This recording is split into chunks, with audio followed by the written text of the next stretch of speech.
ஆண்டவரும் இரட்சகருமாகிய இயேசு கிறிஸ்துவின் இனிய நாமத்தில் உங்கள் யாவருக்கும் அன்பின் வாழ்த்துக்களை தெரிவித்துக் கொள்கிறேன். அருமையான தேவப்பிள்ளைகளே, புதிய நாள் புதிய நம்பிக்கை, new day new hope daily devotion மூலமாய் இந்த நாளில் கூட உங்களை சந்திப்பதில் நான் மிகுந்த மகிழ்ச்சி அடைகிறேன். அல்லேலூயா.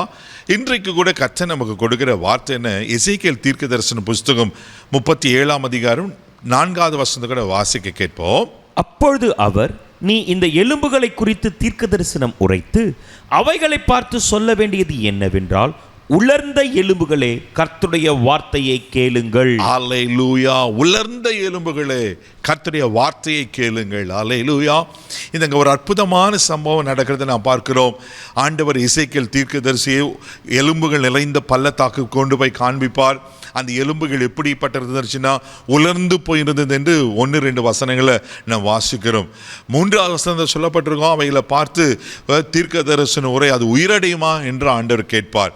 பிள்ளைகள், அது உமக்கே தெரியும் சொல்லும்போது தான் இங்கே 4வது வசனம் சொல்லப்பட்டிருக்கு, உலர்ந்த எலும்புகளை கர்த்தருடைய வார்த்தையை கேளுங்கள். அல்லேலூயா. ஒருவேளை உங்கள் வாழ்க்கையில் கூட உலர்ந்து போன அனுபவம் காணப்படுகிறதா? அப்படின்னா அதுக்கு பலன் இல்லாமல், சாரம் இல்லாமல், உயிர் இல்லாமல், அதுக்கு நம்பிக்கை இல்லாமல், பட்டு போனது போல, பாழானது போல காணப்படுகிறது அந்த உலர்ந்து போனது. உங்கள் வாழ்க்கையில் கூட அப்படிப்பட்ட உலர்ந்து போன அனுபவங்களை கூட கடந்து போயிருக்கீங்களா? பிரதர், நான் எதிர்பார்த்த காரியங்கள், எதிர்பார்த்த நன்மைகள் எல்லாமே உலர்ந்து போனது போல போயிட்டு, அப்படின்னா ஆங்கில வேதத்தில் ட்ரை போன்ஸ் என்று சொல்லப்பட்டிருக்கு. அது உயிரே இல்லாதது, அது செத்து போனது போல காணப்படுகிறது. ஆனால் நீங்கள் தொடர்ந்து வாசிப்பீங்கன்னா அந்த உலர்ந்து போன எலும்புகளை கர்த்தர் உயிரடைய பண்ணுவார். அல்லேலூயா. அதுக்கு நரம்புகள் உண்டாகும், மாம்சம் உண்டாகும், தோல் முடினால் மூடும், பெரிய சேனையாய் நின்றது என்று நம்ம இங்கே வேதத்தில் வாசிக்கிறோம். தேவப்பிள்ளையில, உங்கள் வாழ்க்கையில் எந்த நன்மைகள், ஆசீர்வாதம் உலர்ந்து போனது போல இருக்குது, பயப்படாதீங்க.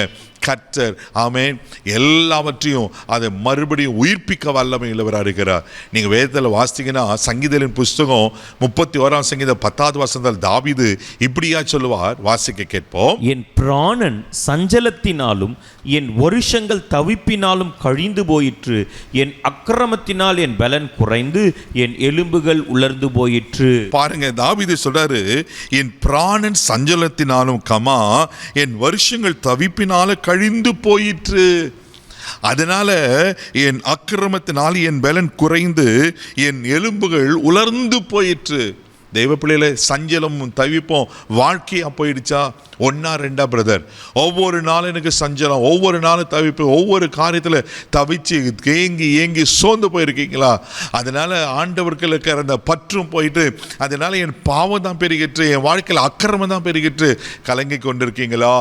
இதனால உங்க எலும்புகள் உலர்ந்து போனது போல, வாழ்க்கையே செத்து போனது போல காணப்படுகிறீங்களா? பயப்படாதீங்க. அன்றைக்கு உலர்ந்து போன எலும்புகளை, பள்ளத்தாக்கில் இருந்த எலும்புகளை கர்த்தர் உயிரடை பண்ணி ஒரு பெரிய சேனையா நிற்க வைக்க வேணாம்.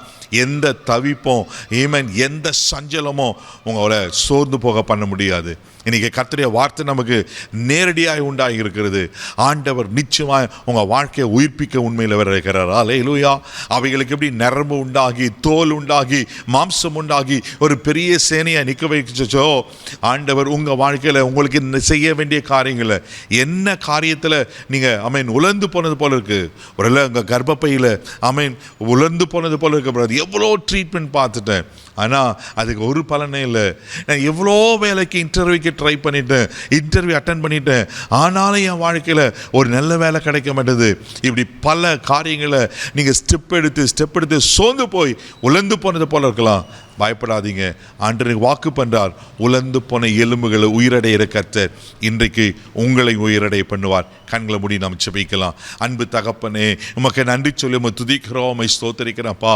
உலர்ந்து போன எலும்புகளை உயிரடைய பண்ணி ஒரு பெரிய சேனையா நிற்க வைப்பீரானால், சஞ்சலம் தவிப்பினால் உலர்ந்து போயிருக்குமானால், ஆண்டவரே இயேசுவின் நாமத்தில் எங்கள் வாழ்க்கையில் என்னென்ன ஆசீர்வாதங்கள், நன்மைகள், ஆண்டவரே சரீரத்தினுடைய பலன் உலர்ந்து போனது போல இருக்கலாம், இயேசுவின் நாமத்தில் எனக்கு அது பலன் கொள்வதாக, உயிரடைவதாக நான் ஜெபிக்கிறேன்ப்பா. உயிரடையட்டுங்கப்பா. இவள் ஆசீர்வதி, இவர்களையும் ஒரு சேனையாய் நிற்க வைப்பீராக நான் ஜெபிக்கிறேன்ப்பா. நீங்கள் அப்படி செய்ய போகிற ஸ்தோத்திரம். இந்த நாள் முழுதும் கரம் பிடித்து நடத்தும். உங்கள் தெய்வீக பாதுகாப்பு கோப்பட எல்லா தீங்குக்கு விலைக்கு காத்துலும் பொறுப்படுத்துகளும் ஆசீர்வதியும் இயேசுவின் மேலே ஜெபம் கேளும் பிதாவே, ஆமென். உயிர் பண்ணுகிற ஆண்டவர் உங்களோடு இருக்கிறார். தைரியமாக போங்க.